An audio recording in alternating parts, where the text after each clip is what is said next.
Welcome back, everybody. We're going to be continue our lecture here on Chapter 5. If you recall from last time, we finished up with this particular section, and I do want to kind of go over it one more time just to kind of give you a little bit of a refresher, since it's been a week since we've talked about it.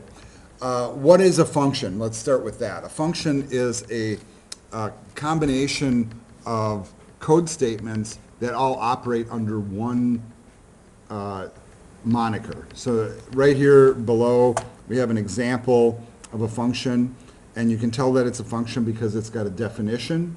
So it's, define the function called cube volume. Inside the parentheses, of course, are whatever arguments or parameters we're passing along. And then the colon at the end, which indicates that everything that follows that's indented is part of that block of code and therefore part of the function. In order to invoke a function, you simply call it by name and pass it a value. Some functions return values and some don't. So far, we've only looked at functions that return values. In just a little bit, we're going to look at some that don't return anything.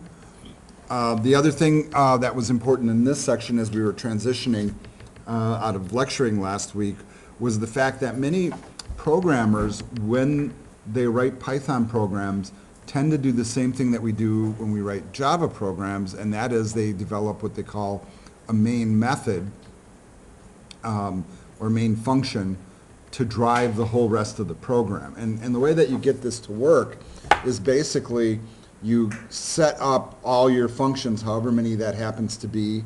You have one main function that kind of directs traffic to all the others. So everything really kind of comes off that main function.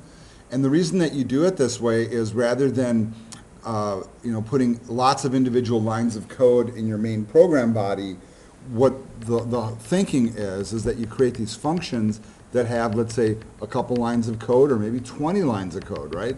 And you want to do that function multiple times. You don't have to write out all that code every time.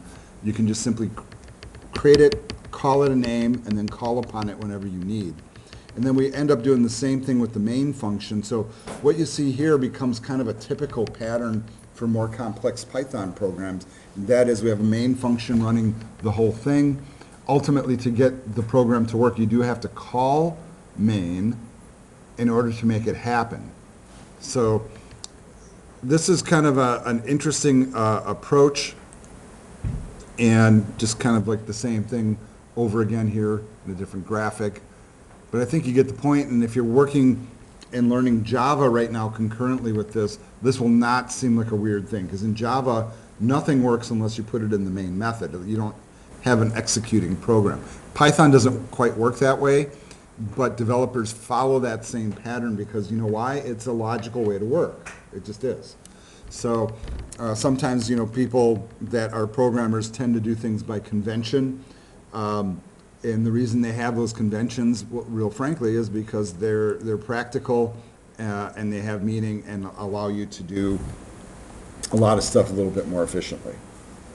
All right, let's move on to the next little section here, and this is more about kind of like additional information than primary information.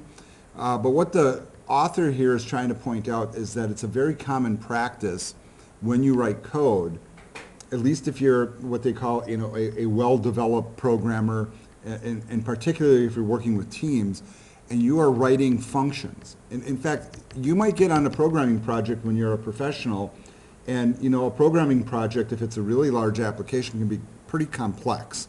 So in other words, it's more than just 10, 20, 50, 100 lines of code. It might be like 10,000 lines of code or 100,000 lines of code.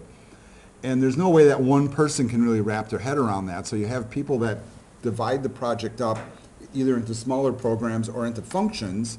And your job might be, all right, Joe, you go ahead and you write the function to cube the volume of a whatever, of a square.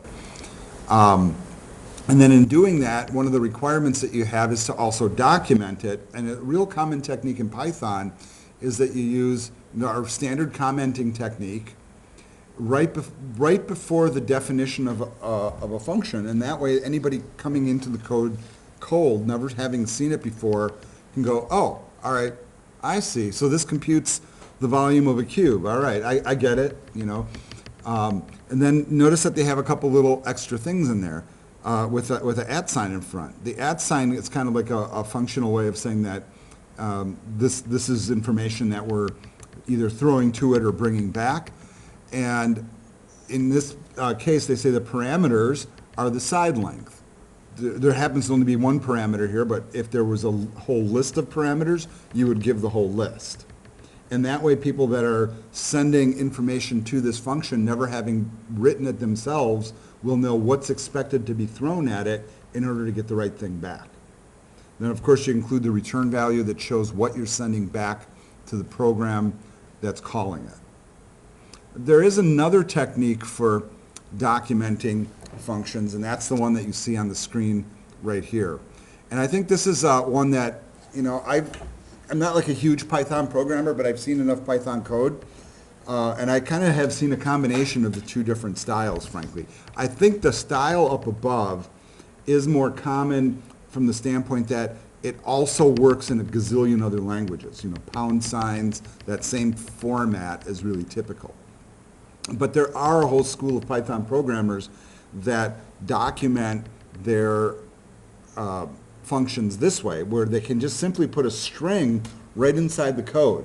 And what happens is, because that string is not attached to a variable or put inside a set of parentheses like print, really what all it's doing is it's just text sitting there, so it becomes a form of documentation, kind of like an informal comment of sorts.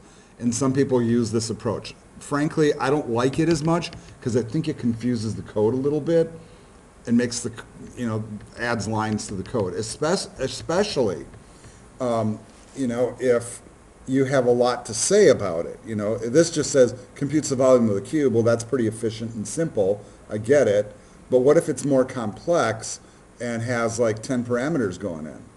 Then I don't see it as being as useful, frankly. All right. And you notice the author says, we don't use this style, but many Python programmers do. So that can be an issue for sure. All right. Another thing that they want to give you is a programming tip, and I like that they do this. This is kind of a nice little aside, because you can, in some ways, you can skip over these, and then in other ways, when you come back and maybe reread the chapter or skim it or something, you might want to take a quick look at some of these little tips. So one thing that they do is give you kind of a tip as to what is a good way to name a function. And now the modern approach, and it seems, especially in the last decade or so, it's really kind of taken off a little bit more. The modern mindset is be as verbose as is necessary to clearly get your point across. So I don't know if that makes any sense to you or not. But for example, here they call the function cube volume, right? Well, they assume you have a cube, and they assume you want the volume of it, so it's really a good name for it because all the sides are equivalent length. If you had the volume of a rectangle, you might want to call it rectangle volume. And then, of course, you would have at least 2 or 3 parameters going in, not one. You guys could see why that would be the case. But the general rule of thumb is be really verbose as to exactly what it does, and that way when you're looking at it later, you're not guessing. I have like a favorite little story I always tell in my programming classes, because I've taught programming for quite a while and at a number of different schools, but I always used to get a kick out of this one kid that I taught when I was at the Art Institute, and this was in a Flash class, right? We were teaching Flash, but if you guys don't know it, Flash, which is now called Adobe Animate, has a built-in programming language inside of it. It's a C-style language. It's a lot like Java or C++. And so we would create animations, and then we would write computer code to have it do more, And he would never name anything in a logical way. His variables would be like whatever hand is, or whatever finger was on a keyboard on whatever letter, that's what it would be called. It's like, my finger was on E, so I called it E. I'm like, well, what is that? He goes, well, I know what it is. I'm like, yeah, but nobody else does. So what if somebody needs to fix your program? And then he would do the same thing with his functions to the point where, I would always kind of knock a little bit off of his score because of it. And I would say, I know that you know it, and I know that it works, but it's still not really considered good practice, because what if you come back in 10 years, you don't have any comments here or anything? That's really the why, folks. Name it in a way so that you can come back to it later and go, aha, this calculates the total tax on, you know, whatever, and that you should call it, calculates total tax. Just a general rule of thumb. All right, on to section 5.3, and the topic is parameter passing. And then I always want to make this distinction for students, because depending on how you learn, which language you learn from, who teaches you, and the perspective that they're teaching from, all those things are a factor. You will hear the stuff that's put inside the parentheses of a function either referred to as a parameter or an argument. And both are valid, but really it took me a long time to figure this out, maybe a good decade or so, that it's relative to where you are. So let's look at it like this. If you are the one calling the function, so I'm like outside of the block of code, but I'm calling cube volume, and I'm throwing a value in between the parentheses, from the outsider's perspective, that's called an argument. From inside the function itself, you look at the values coming in as parameters being passed. All right? The interesting thing is when you put those in, really what you're doing is you're declaring a variable that's being used inside the function. That's really what you're doing. If you want to make a correlation to Java, since that's a language you guys are also learning or should be, in Java, whenever we pass a value to a method, that's what we call it in Java, we will also include the data type. So if it's a string, you got to say it's a string. If it's an int, you got to say it's an int, right? And if you guys are taking Java right now or have taken it, you know exactly what I'm talking about. You don't have to do that in Python, because Python, we don't declare types, you know, at least not formally like you do in Java. So now, you know, here they have the example, and I love some of these silly little graphics that they have, you know, right? So you might have a method, and your method might make pie, all right? So, and this is not a great example, but a parameter that we might pass to the pie is what kind of fruit goes inside of it, right? You know, the pie crust is basically the same, but it's like whatever fruit we put in there that makes it a cherry pie, an apple pie, and whatever. And you guys should know that the best apple pies are made with pears, and the best pumpkin pies are made with sweet potatoes, by the way, just so you know. Just good reference with the holidays coming up. All right. Not that you guys care in the slightest, right? Well, I think it's interesting. All right. Let's take a quick look through this little step through that they have. And they have, consider the function call illustrated in figure 3. And if you're wondering, this is figure 3. We can, I guess, do the zoom on it. All right. It says, 1, the parameter variable side length of cube volume function is created when the function is called. All right, so we are calling cube volume. We're putting in a value. That's side length. How do we know that's side length? Because that was declared on the previous page, right?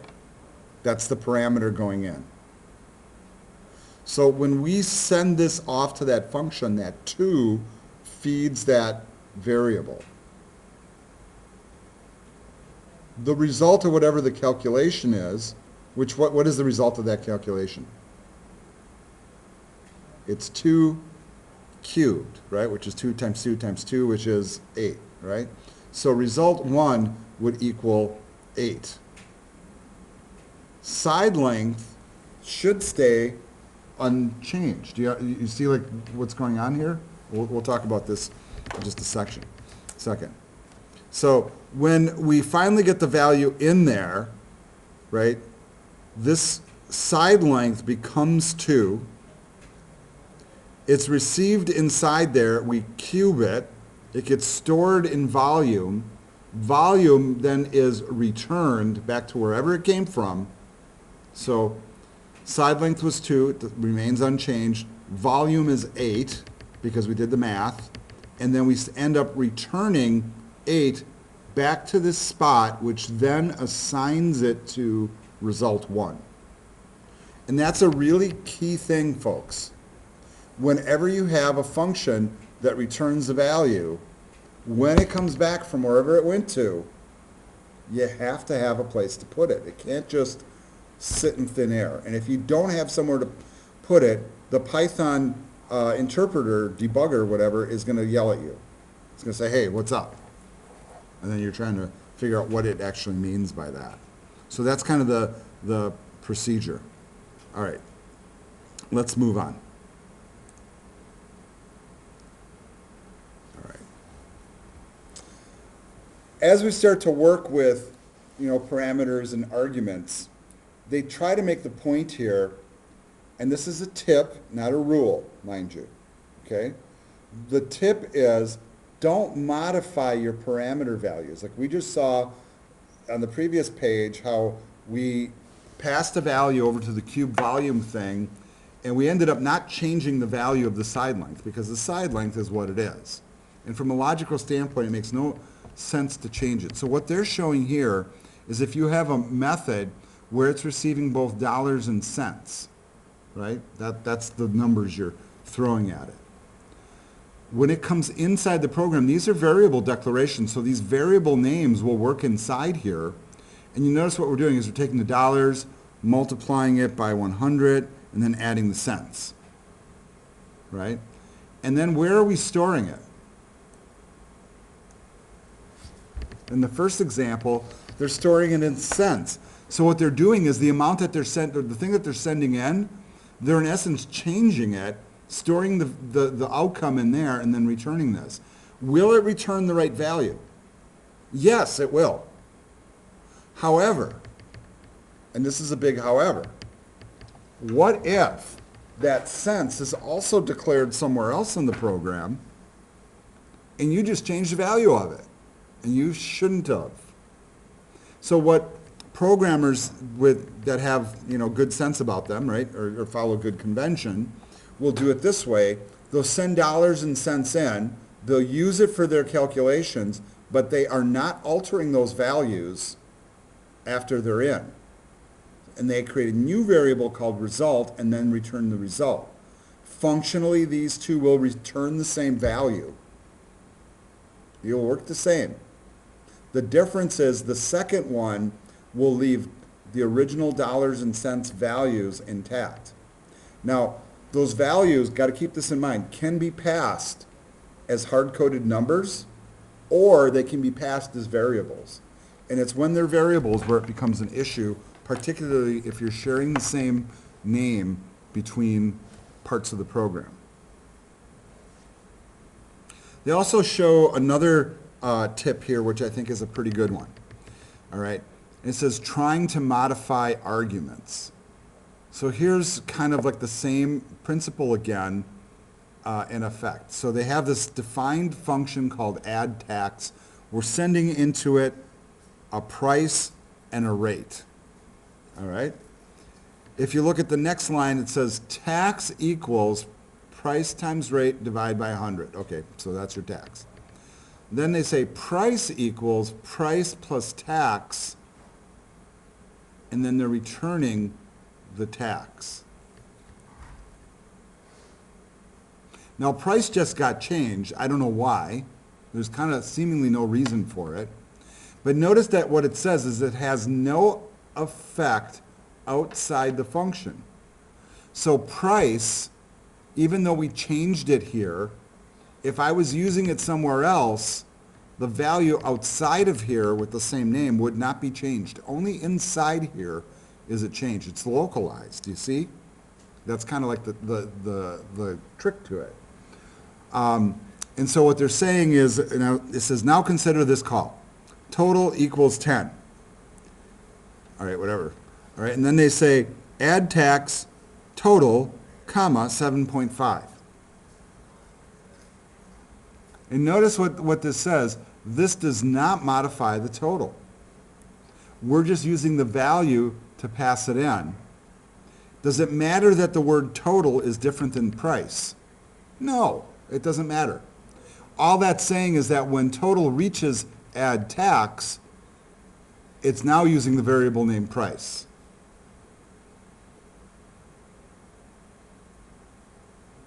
There are times when you do want to modify things, folks, and there's times when you don't. The real key to this is to be mindful. It's better to err on the side of caution, have a few extra variable names, rather than screw things up because you think you got it right when you don't.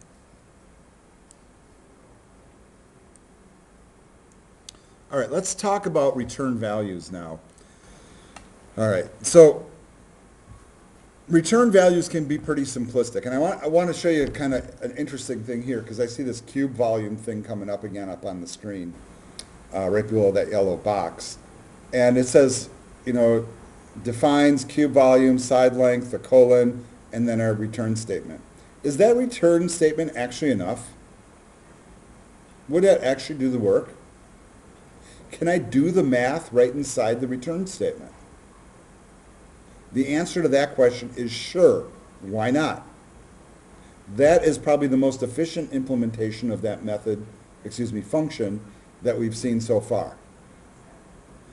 But somebody that actually is thinking about this, right? What if somebody tries to mess with this, right? What would happen if I threw a 0 in the side length? Well, that's easy. It would return 0, right? What would happen if I put a negative number in there?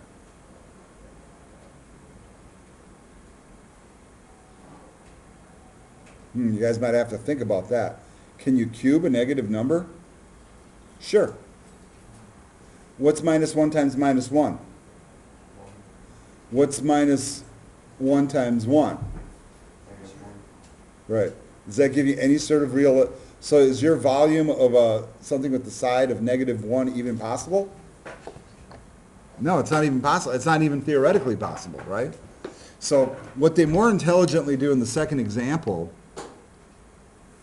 is they're putting in here an if statement that handles scenarios that might not make sense. So for example, it would make no sense if the length of a side of a cube was less than 1 because you couldn't return like a negative volume.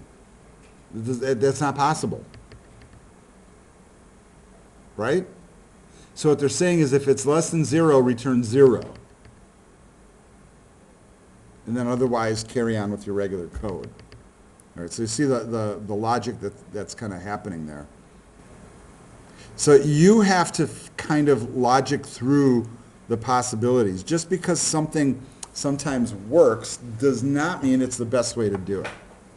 So I look at this and go, yeah, that's beautiful. Look how simple that is, right? I mean, it's really efficient code. It really is. But it's not handling that negative scenario because you could throw a negative number at it and you could really kind of mess it up. All right.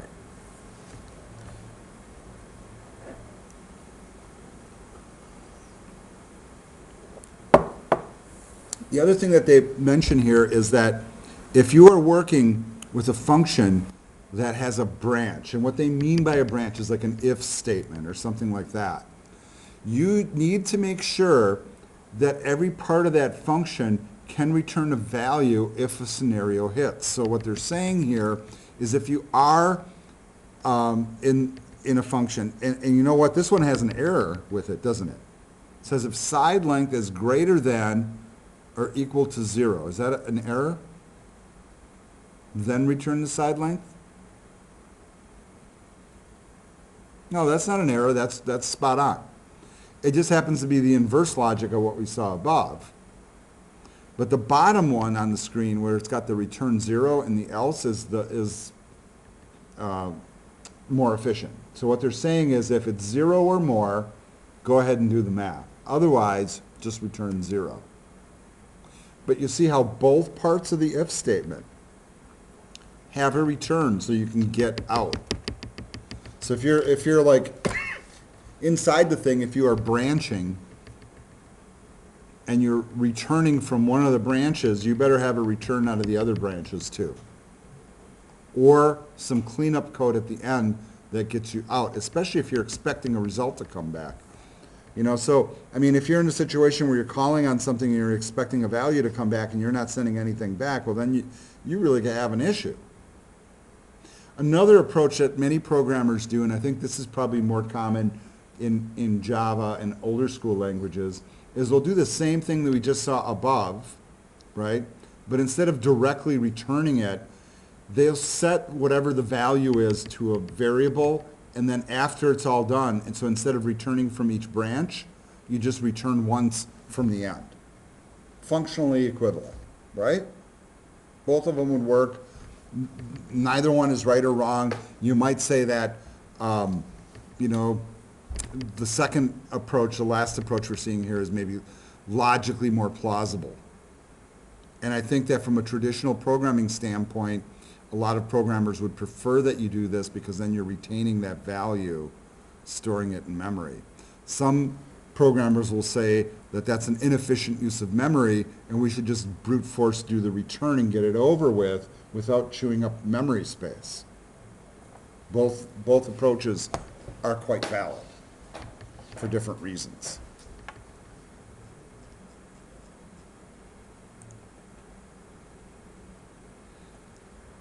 All right. One little thing that's kind of interesting here, and I'm glad I saw this because this language seems to have some shortcut techniques that I think are pretty cool, and this is one that I think is in that category. So notice this statement, the first statement they have here. If they say, if digit is equivalent to 1, return the word 1, right? And then they're going down the list, as you see below, that where they take that return statement, and you know what? You can actually take that return statement and put it after the colon on the same line. And that's really nice, clean, and efficient, isn't it? You don't have to indent it if it's a single line. If there's more than one line, then you do. That's kind of the rule. If you have multiple scenarios like this one, and I think this is a great little example, where you want a program to take a numeric input and convert it to a word, this is a really nice, clean, concise way to do that, especially if each one of the scenarios only has a one-line return statement. I mean, look how beautifully clean and simple that is. Very easy to understand, easy to look at, and gets the point across very quickly.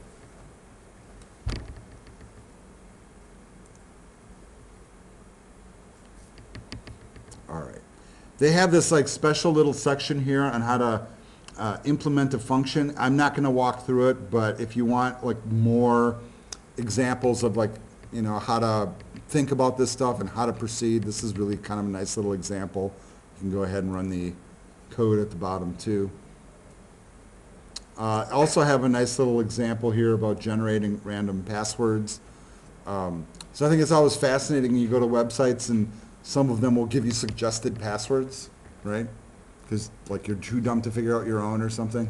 I'm not a huge fan of those because sometimes they give you ones that, I mean, how on earth are you ever going to remember them aside from writing them down or using like password management software, storing it in your browser? You know, so kind of a fun little exercise. Walks through the whole process of how to do it. And you know what? You can, if you were writing a program that you wanted to generate random passwords, here you go, folks. Grab it and go.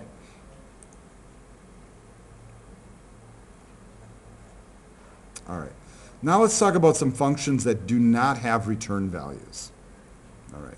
Sometimes you do write functions, and they don't necessarily have to do math, and they might not need to return anything. In fact, they might only exist to maybe put stuff on the screen or to do whatever they do and just be done with it. So one thing that you might think about is something like this. And this is kind of a silly little thing. So they're calling it a function called box string. So you put in a word, and then it draws a box around your word. So a top line, a bottom line, and then a couple exclamations in there. And then they walk through the process here of giving you the pseudocode. And then they go through and they actually have the code based upon what they're showing. Now, what they're doing nitty-gritty in the code, to me, isn't as important as the concept that just notice, please, that there is no return statement. Most typically, when you see a block of code like this, its job is usually to put something on the screen, not necessarily to do math and send it back to some other part of the program for further processing.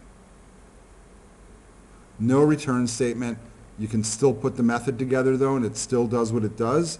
It just does not return a value. Because it does not return a value, in order to get it to run, all you have to do is call it by name and put something inside the parentheses, just like the print statement.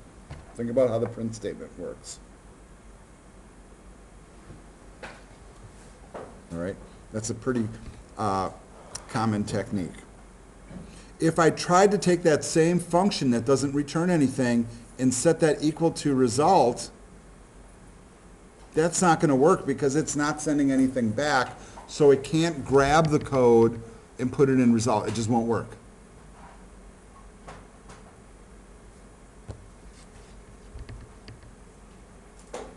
All right. The other thing that you might end up in the situation of is this. So they're giving this example where, what if your user's like, one of these clever computer programmer guys, right, or gals, and decides to send in a string that's empty, right? So they don't want to draw a box around something empty, so what they're doing here is they put in this if statement and they figure out if the length of the string that we're sending in is equal to 0, then just return. Notice it doesn't say return some math or return some text. It just returns. It just bops you out. It does not return a value. All right? But we're still using the keyword return. In this case, what return is doing is it's exiting us from the function without finishing the rest. It doesn't, you don't need to print dashes and exclamation points if you don't have a word to put inside it. You're just returning to get the heck out. So you see the functional use of that. If you're using that return statement, does it need to have somewhere to go like this? No, it does not. It does not need that. All right, folks, moving on.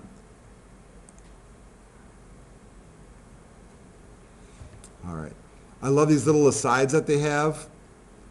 I would recommend that you read this one because I look at these. 1974, the first computer kit, the Altair 8800, was available from MITS Electronic for $350, right?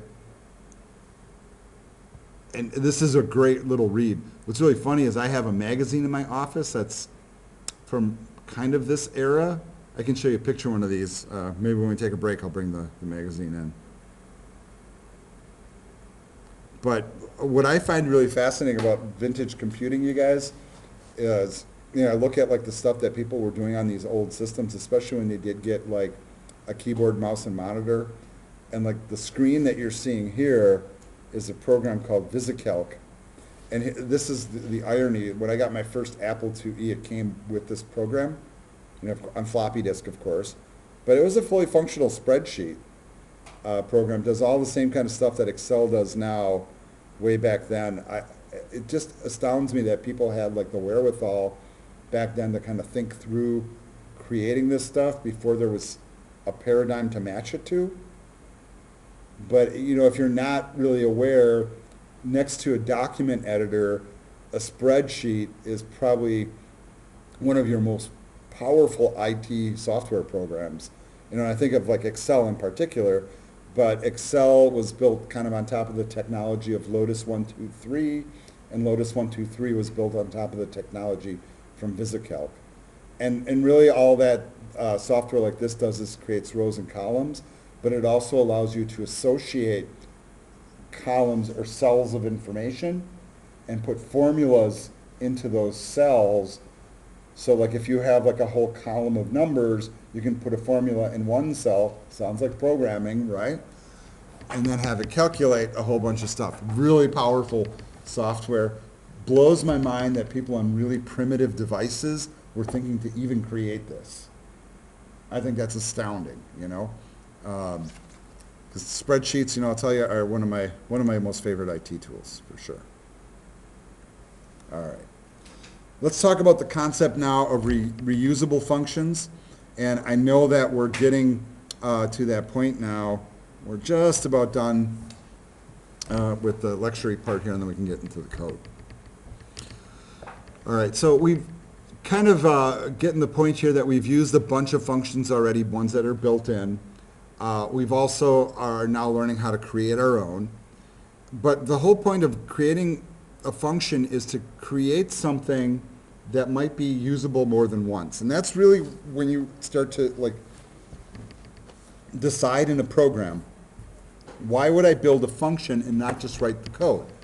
Well, if you need to do a calculation 50 times, it would be silly to rewrite all that same code 50 times. It's really as simple as that. Once, fine. Twice, you should already be thinking about a function. 3 times, definitely. So, and if you name it well, then you can get to the point where you can call something multiple times. And what I'm trying to do here is just find for you just the example. So once you have it created, you can keep calling it as many times as you need, and that's really the whole point. And if you set it up well, you can have it cover, you know, different scenarios. Sometimes you have to write multiple functions to cover things. And they have like a whole logic that goes behind what they're doing here. But the bottom line is, whatever your function setup is, you set it up so that it can be reused multiple times. And you know what? When you write stuff that's kind of useful and clever, you can also pick it up and move it to other programs. In fact, you can start building your own libraries of functions that you just call in, and then you don't have to write a bunch of code if you've already done the work. Why would you?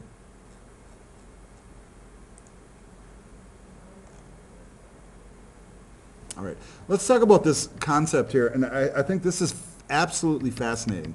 Like, one of the things that really kind of intrigued me about computer science when I really started getting into it was some of the clever thinking that went into developing this stuff by people who didn't have the same kind of tools available that we did. They had to kind of like imagine the tools. All right, so like when we sit and we try to write a computer program, often we're taking a real world situation and we're breaking it down into pieces that we can then kind of solve individually, all right? This process of problem solving, they call it in programming stepwise refinement. So when we look back to like when we first did pseudocode at the beginning of the semester, and I forget, we had like the fertilizer problem, right? The guy was trying to figure out how much fertilizer to buy to cover the lawn, and he had to do some math and whatever. And the bottom line is, in order to figure out how to solve that problem, you got to break that problem into little tiny pieces. And that's how computer programming problems get done, is we look at situations and then we figure out, what would it take to solve this? Well, I think I need to break it down further. And then, so really what it comes down to is you keep breaking it down further and further and further till you get to the point where all you have left is really simple little tasks. Because if I look at like the process of like building a house, I mean, that's kind of like, oh my God, that's not like a one statement kind of thing, right?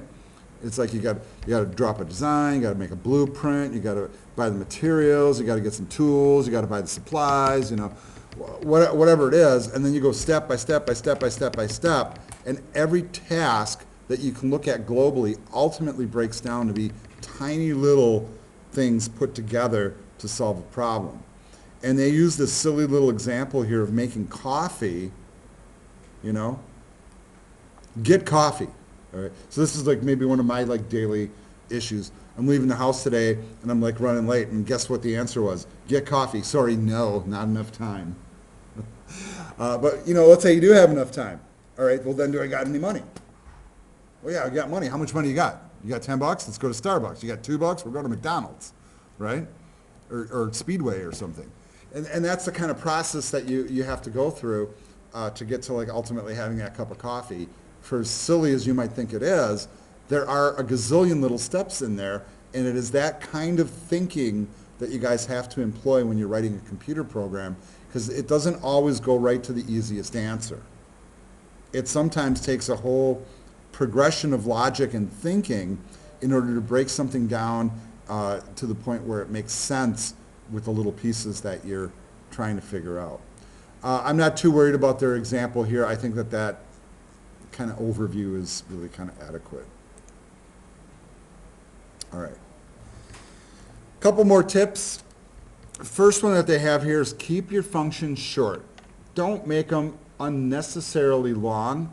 And in fact, if you're finding that your function is getting long, there's maybe a chance that you might be breaking it up into a couple different functions or a few different functions, especially if that longer function is doing a lot of different tasks. Sometimes it makes more sense for that to break down into smaller tasks of its own. The other thing that's kind of interesting is when you start working with functions and you start moving values around in a program, you start getting into the mindset of tracking, or in this case what they're calling it tracing functions, as to what the values are for all the different components involved in your program and in your function. And some people will go as far as creating like a little table like this to kind of keep track of the stuff that they're doing. So for example, it says, take an index card or some other piece of paper, write down the function call that you want to study. Write the name and of the function and the parameter variables like this. All right? And then you might want to start breaking it down and saying, well, there's a part number and there's a name, right? And then maybe if you have another part number, it's got a different name. And the whole point of this is keeping track of what's going through your program. Now you can do this manually, right? And I've seen programmers, they write code, then they start putting in their head, well, this is how I'm going to trace through it. All right, but you know what's really cool? Most good IDEs, and Spider should be one of them, and in fact I know there's a little section on it, has the capability of inserting what we call breakpoints, where we can stop the code and actually look at what's stored in each variable at any given moment in time. And a lot of programmers lean on those tools pretty heavily. I've never been one to really do a lot of breakpoints and then step into or step through kind of commands, but they do have a little section about that in here. So I think that's kind of interesting.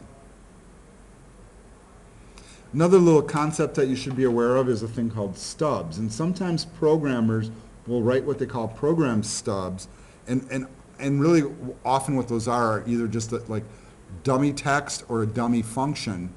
So for example, here they're just kind of, digit name, and really what they want you to return is like 1 through 9, but instead of just returning the word mumble, just to put something on the screen. They'll get the logic later. You know what I mean? So sometimes they build dummy functions that don't do anything just so they can keep working on the rest of the program, right?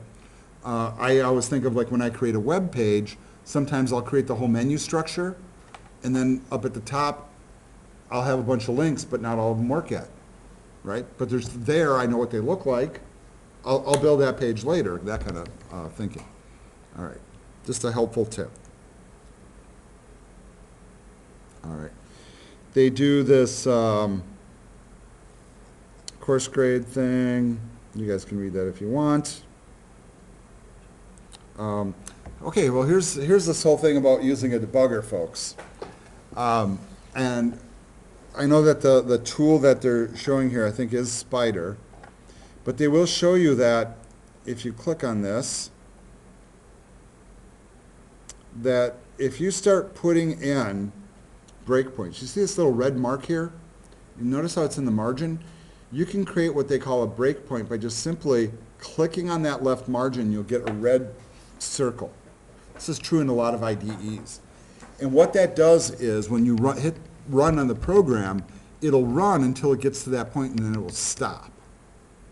And then by virtue of stopping, you can then go into what they call the variable explorer, and you can see what each variable is worth at every given step of the process. Now they put that on line 7 here, which goes with an if statement. So every time it would hit that if statement, it would show, what the variable name is that it's dealing with, the data type, and then what the value of it is. And that way you can actually, every time you hit that play button, then it will keep stepping through and sticking there until the loop is done, And then you can see exactly how your loop behaves. So no guessing, you can actually see it happen. All good IDEs have debuggers like this built in, where they allow you to do those kinds of traces. They also have a debug panel that you can pull in that helps you to break down all the individual components. How much you get into that is really kind of becomes a matter of preference. I think, you know, from my practical standpoint in coding, I always like try to do something, and if it worked out the way I wanted it to, great, and if it didn't, then I would just go right back to the code and sometimes figure it out. And if the programs are simple enough, it's not a problem. It's when your programs get really complex and like you're working in a loop like that, and instead of like a couple variables, you have like 10 variables, and you got to keep track of all of them. And then it gets a little hard to do that. That's when you break out the debugging tools and you start to see the values that actually matter. If you're really curious about learning how to use those debugger tools, there's lots of really good videos out on YouTube. You can actually read this little description here. Maybe if we get a chance later, we'll do some of it in class. I tend to usually avoid doing breakpoints and stuff in programs during class because it can waste a lot of time. But if we find that we have enough time, I'm more than happy to demonstrate and show you those things. All right. Last real major topic in this chapter is this thing called variable scope. Those of you that have studied programming before in any capacity or are concurrently taking the Java class might already be familiar with this terminology. The scope of a variable is basically where in the program you can access that variable and where it's valid. Okay, so if I declare a variable inside of a function like this, side length, this is only valid inside of this function. It would not be valid up here, right? So side length relative to this function would be what we call a local variable or an internal variable. Some people even call them block variables. It just kind of depends. But I would call that a local variable in that scenario. Take a look at this example. Here it says we have a main method, we set sum to 0, and then we run this loop. And inside the loop we have a variable called square, right? Where we take I and multiply by I. We add that to the sum, we add it to the sum. So can I print square here?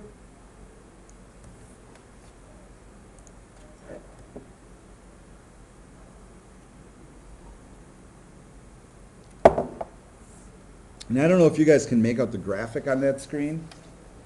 Right. Okay, so like everything within this gray box here, which is everything below the for loop, all the way through to print, that's considered the scope of the square variable. If I was to step outside the main method and try to use square, it wouldn't work. All right. Here's another example. This won't work because, first of all, this doesn't accept any values coming in. Side length is defined up here, but it won't operate here because it is not defined within this method. It has to be defined within this method for it to work, so it is out of scope, as they would call it, with the whole program. If I try to use it within main, it would work just fine. If I try to use it like down here somewhere, it wouldn't work again. It would be out of scope. You guys get that? Hopefully? You know how you figure out when you're in and out of scope is when you're trying to do something that doesn't work the way you expect? That's typically how you remember this one. But it's something that you need to be aware of and try to work around. All right. I think that covers everything that I'd like to go through in the chapter. If you guys are interested in learning more, you can also go to this recursive function thing, and I really don't spend too much time on this. But you know what a recursive function is? It's a function that calls itself. All right. Yeah, try to think that one through in your head a little bit. but there are times when that's actually appropriate. Read the section and call it a day. What we're going to do at this point is we are going to move to the end of chapter exercises and the programming exercises. And what I'm going to do is I'm going to end this video here. We're going to do a 5-minute break. We're going to come back and code.